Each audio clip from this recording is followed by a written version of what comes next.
Okay, it's going.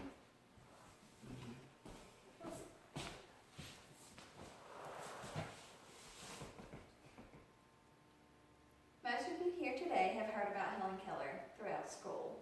Sometime, whether it was in elementary school, middle school, high school, we generally learned that she's famous for being deaf and blind.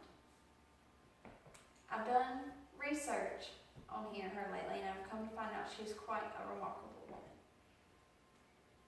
She's faced many obstacles as a child, had to learn to live with certain conditions for the rest of her life, and she still came out to be a great inspiration to education.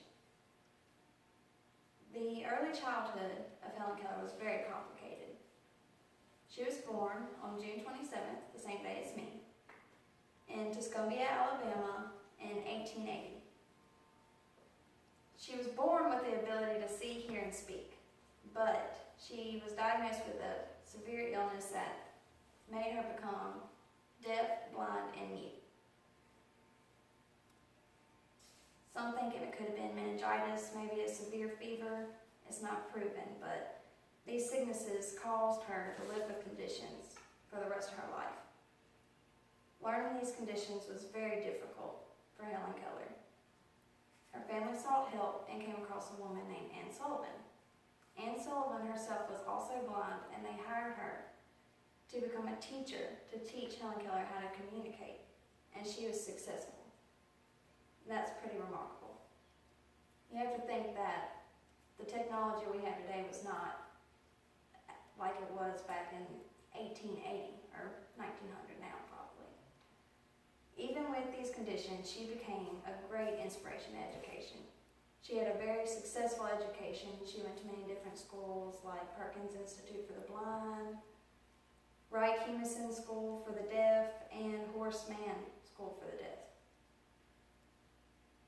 She was the first blind woman to ever receive a bachelor's degree, and she did that at the age of 24. And that again is remarkable.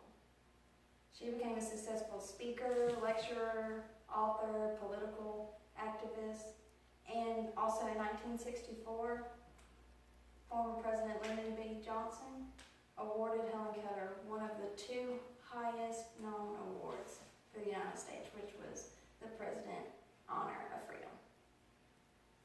The inspiration of education Helen Keller has is still carried on today.